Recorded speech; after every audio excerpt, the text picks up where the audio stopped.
Hello friends, welcome to miss of coding. तो ये इसके लिए मेरी नेक्स्ट वीडियो है। आज हम लोग कुछ बेसिक टेबल ऑपरेशन के बारे में जानेंगे। तो सबसे पहले हम आज का टॉपिक देख लेते हैं। तो आज हम लोग समझेंगे कैसे हम लोग क्रिएट कर सकते हैं टेबल को। तो मैंने आपको फर्स्ट वीडियो में भी बताया था कैसे क्रिएट कर सकते हैं टेबल को हम लोग। तो आज हम लोग फिर से जानेंगे कैसे हम लोग टेबल क्रिएट कर सकते हैं, कैसे हम लोग ड्रॉप कर सकते हैं किसी टेबल को, मतलब डिलीट कर सकते हैं, ट्रंकेट कर सकते हैं, डिलीट ना सिर्फ डेटा डिलीट हो और टेबल डिलीट ना हो, या फिर कैसे हम टेबल को मॉडिफाई कर सकते हैं, अल्टर कर सकते हैं, कैसे कॉलम ऐड कर सकते हैं टेबल में, कैसे ड्रॉप कर सकते हैं कॉलम, रीनेम कर सकते हैं और मॉडिफाई डेटा टाइप मॉडिफाई कर सकते हैं, किसी कांस्टेंट को मॉडिफाई कर सकते हैं टेबल में। तो चलते हैं अपने डिवीवर में।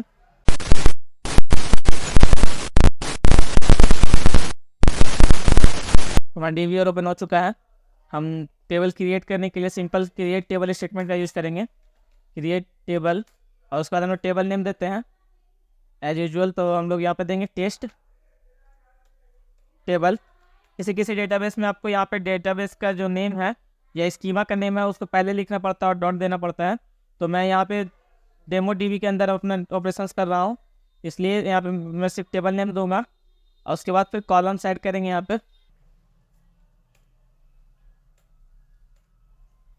पे हम अपने कॉलम्स को लिखेंगे। तो हम सबसे पहले लिखते हैं टेस्ट आईडी, जो कि एक इंटीजर होगा और नॉट नल होना चाहिए ये। और सेकंड होगा नेम, ये एक स्ट्रिंग होगी ऑफ लेंथ 50 और ये भी नॉट नल होना चाहिए। उसके बाद हम देंगे एड्रेस वैरकैर, ये होगा 255 और इसको हम लोग नल अलाउ करेंगे इसमें। इस तरह से हम टेबल क्रिएट कर सकते हैं। अगर मैं इसको रन करूँ तो हमारा टेबल क्रिएट हो चुका है। इस टेबल को देखने के लिए हम सिलेक्ट क्यूरी का यूज करेंगे। तो टेबल क्रिएट करना मैंने आपको पहले भी सिखाया है, आप उसके मैं डिस्क्रिप्शन में लिंक दे दूँगा, आप उसको देख सकते हैं उस वीडियो को। हमारा टेबल क्रिएट हो चुका है ना। अब हम लोग चाहते हैं कि हम इस टेबल को डिलीट कर दें। तो डिलीट करने के लिए हम लोग ड्रॉप का यूज़ करते हैं। तो सिंपल हमें लिखना होता है ड्रॉप टेबल और टेबल नेम, जिस टेबल को हमें डिलीट करना है। हम यहाँ पर टेस्ट टेबल देंगे डिलीट करने के लिए। तो डिलीट करने से पहले आप एक चीज़ ध्यान में रखिए कि अगर आप किसी टेबल को डिलीट करते हैं तो उसके साथ पूरा का पूरा डेटा और टेबल क्या हो जाएगा, डिलीट हो जाएगा। तो बहुत ही सावधानीपूर्वक हमें डिलीट करना पड़ता है किसी टेबल को। ये वार्निंग भी दे रहा है, dear you are about to execute drop table statement, possible data loss, are you sure. तो मैं यहाँ पे ओके कर दूंगा।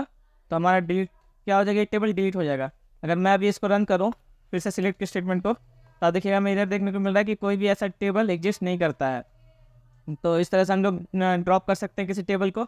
अगर हमें किसी टेबल को मॉडिफाई करना है, जैसे मैं सेम टेबल यहाँ पे क्रिएट करूँ और अगर हम इसे मॉडिफाई करना है इस टेबल को, तो हम लोग अल्टर कीवर्ड का यूज़ करते हैं, अल्टर टेबल और उसके बाद हम लोग देते हैं टेबल नेम टेस्ट टेबल।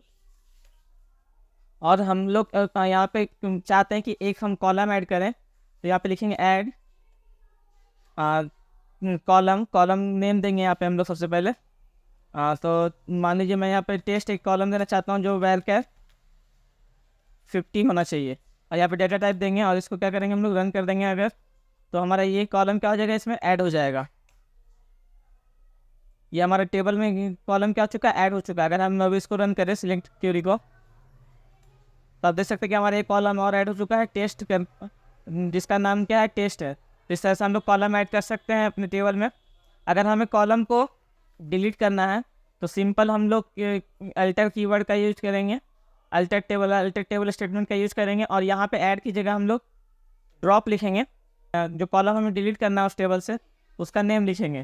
तो हम लिखेंगे अल्टर टेबल और टेबल नेम और ड्रॉप और कॉलम नेम लिखेंगे जिस टेबल को मैं ड्रॉप करना था। अगर मैं इसको रन करूँ तो मेरा टेबल का हो जाएगा, डिलीट हो जाएगा।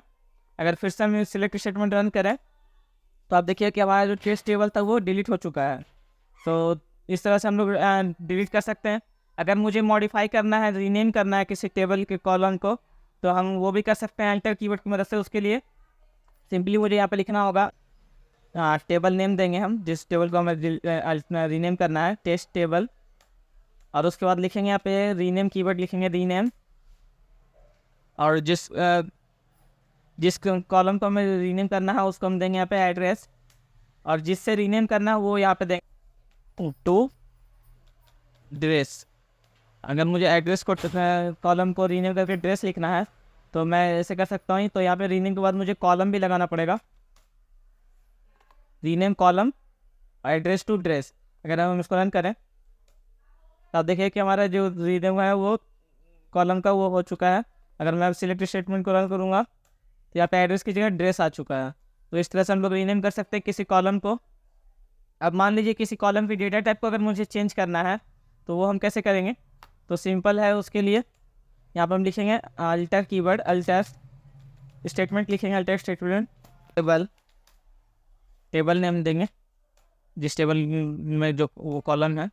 और यहाँ पर लिखेंगे मॉडिफाई कीवर्ड है कॉलम।